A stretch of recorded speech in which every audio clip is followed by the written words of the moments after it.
In 1839, the British Empire went to war with China. Not over land, not over gold, not over religion.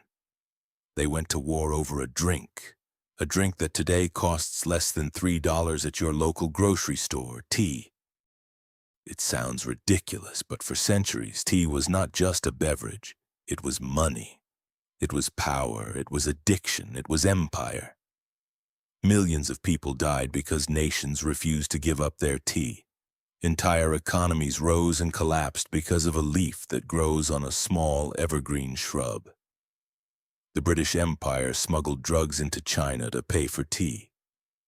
Revolutionaries dumped tea into the ocean and created the United States. Spies risked their lives stealing tea plants and trade secrets. And even today, more than 2 billion people begin their day with a ritual that started nearly 5,000 years ago. This is not the history of a drink. This is the history of obsession. This is the dark history of tea. According to Chinese legend, everything began with an accident. Around 2700 BC, the legendary Emperor Shen Nong was traveling through the forests of southwestern China. Shen Nong was known as a ruler, a scientist, and a healer. One afternoon, while his servants boiled drinking water over a fire, several leaves from a nearby tree drifted into the pot. Curious, Shen Nong tasted the infusion. He immediately noticed something unusual. The drink was refreshing. It sharpened his mind. It gave him energy. According to the legend, this was humanity's first cup of tea. Historians believe the story itself is probably fictional, but archaeology tells us something remarkable. The plant that produces all tea in the world, Camellia sinensis, did indeed originate in southwestern China. Thousands of years before Europe existed as a civilization, people in China were already consuming tea. At first, they did not drink it for pleasure. Tea was medicine. Tea was, by the 7th century AD, tea had already spread across much of China. But something extraordinary was about to happen. Tea was no longer just a medicine. It was becoming a way of life. This transformation happened during one of the greatest periods in Chinese history, the Tang Dynasty. The Tang Dynasty ruled China from 618 to 907 AD. It was an age of enormous wealth, technological innovation, literature, philosophy, and international trade. Chinese cities grew into some of the largest and most sophisticated urban centers on Earth. Merchants traveled thousands of miles along the Silk Road. Scholars debated philosophy. Artists created masterpieces. And everywhere people drank tea. But there was one man who became obsessed with tea in a way nobody else had before. His name was Lu Yu. Lu Yu was born around the year 733 AD.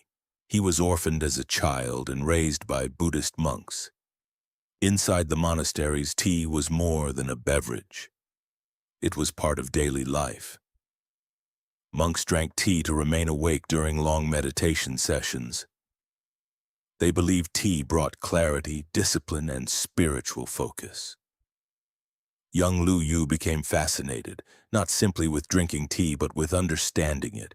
He spent years traveling across China. He visited tea farms hidden in remote mountains. He studied different varieties of tea plants. He observed how leaves were harvested, dried, roasted, and prepared. He experimented with different water sources, different temperatures, and different brewing methods. For Lu Yu, tea was not agriculture, it was science. It was philosophy, it was art. After decades of research, in the year 760 AD, Lu Yu published a book that changed tea forever. The book was called The Cha Jing. In English, it means the classic of tea. It was the first book in human history written entirely about a single beverage. The Cha Jing explained everything: how tea should be grown, how it should be harvested, how it should be processed, which water produced the best flavor, which cups should be used, even the environment in which tea should be consumed. Lu Yu transformed tea from a drink into a philosophy. and people listened. Tea houses began appearing across China. Tea masters gained celebrity status. Wealthy families competed to own the finest tea sets. Even the emperor himself embraced tea culture. For the first time in history, tea became a major source of government revenue. Taxes were imposed, regulations were introduced, entire industries emerged. A simple medicinal plant had become one of the most valuable commodities in the world. But tea's influence was about to spread far beyond China, because Buddhist monks were carrying tea with them wherever they traveled, and soon tea would cross the sea to Japan. There it would evolve into something even more extraordinary. But this is where the story of tea becomes even more remarkable. Tea was no longer just spreading across Asia. It was transforming. Buddhist monks had been drinking tea for centuries to remain awake during long meditation sessions. As Buddhism spread beyond China, monks carried tea with them. They carried scriptures, they carried philosophy, and they carried tea. Around the 8th century, tea arrived in Japan. At first, it remained a curiosity enjoyed mainly by monks and members of the imperial court. But everything changed several centuries later. In the year 1191, a Japanese Buddhist monk named Eisai returned from China. He did not return alone. He brought with him something that would permanently change Japanese culture. Powdered green tea. Today we know it as matcha. Eisai believed tea was far more than a beverage. He believed it sharpened the mind, increased concentration, improved discipline, and strengthened spiritual awareness. He wrote a book promoting tea's health benefits and introduced tea drinking to Japan's warrior class. The samurai immediately embraced it. For samurai warriors, tea represented focus, discipline, self-control, and mental clarity. Over the next several centuries, tea became deeply intertwined with Japanese philosophy, Zen Buddhism, and daily life. But something even more extraordinary was happening. Tea was becoming a ritual. Every movement mattered. Every gesture had meaning. Every sound became part of the experience. By the 16th century, a tea master named Sen no Rikyu transformed tea into one of the most refined cultural traditions in human history. He believed true beauty existed in simplicity, in silence, in imperfection, and in the present moment. The Japanese tea ceremony became an expression of 4 principles: harmony, respect, purity, and tranquility. Even the most powerful samurai were required to leave their weapons outside before entering the tea room. Because inside the tea room, status no longer mattered, wealth no longer mattered, power no longer mattered, only presence, only peace, and only tea.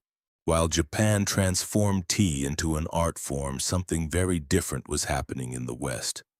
Europe had no idea what tea was. For thousands of years, the continent had existed without it. But that was about to change. In the early 1500s, Portuguese traders became the first Europeans to encounter tea. They discovered it through their trading posts in China.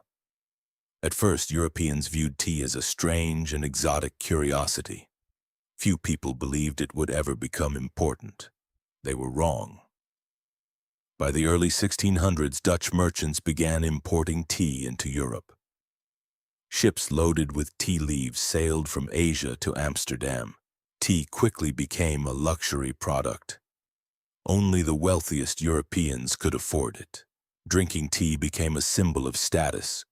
But one country would become more obsessed with tea than any other: Britain. In 1662, King Charles II married a Portuguese princess named Catherine of Braganza. Catherine loved tea. She drank it every day.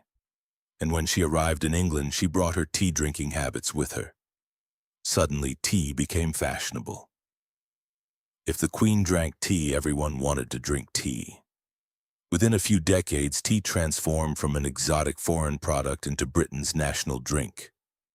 Tea houses appeared across London. Merchants became rich. Demand exploded. And one company realized it had discovered the greatest business opportunity in history: the British East India Company. The company soon controlled enormous portions of global trade. Ships traveled thousands of miles carrying tea from China to Britain. The voyages were dangerous. Pirates attacked, storms destroyed ships, disease killed entire crews. But the profits were so enormous that nobody stopped. Britain had become addicted to tea, and that addiction would soon change the world forever. By the early 1800s, Britain had a serious problem. The country had become obsessed with tea. Millions of people drank it every day. But there was one major obstacle. China controlled almost all of the world's tea production, and China did not want British products. Britain wanted tea. China wanted silver. Every year, enormous amounts of British wealth flowed into China. Politicians began to panic. Economists warned of disaster. Britain needed a solution, and they found one: opium. The British East India Company began producing massive quantities of opium in India. The drug was then smuggled into China. At first, the trade was small, but it quickly exploded. Millions of Chinese citizens became addicted. Entire communities collapsed. Families lost everything. Corruption spread throughout the empire. The Chinese government tried to stop the trade. In 1839, Chinese officials confiscated and destroyed more than 20,000 chests of British opium. Britain responded with war. The First Opium War had begun. British steam-powered warships devastated Chinese forces. China was defeated. Hong Kong was seized. Chinese ports were forced open. But Britain had another plan. They wanted something even more valuable than victory. They wanted China's tea industry itself. In 1848, the British East India Company hired a Scottish botanist named Robert Fortune.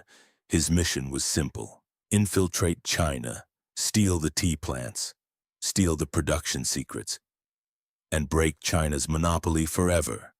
It would become one of the greatest corporate espionage operations in human history. Robert Fortune was not a soldier. He was not a spy. He was a botanist. But in 1848, he was given one of the most dangerous missions of the 19th century. Foreigners were forbidden from entering China's interior. The tea-growing regions were closely guarded. Anyone caught spying could be imprisoned or executed. Robert Fortune went anyway. First, he transformed himself. He shaved the front of his head.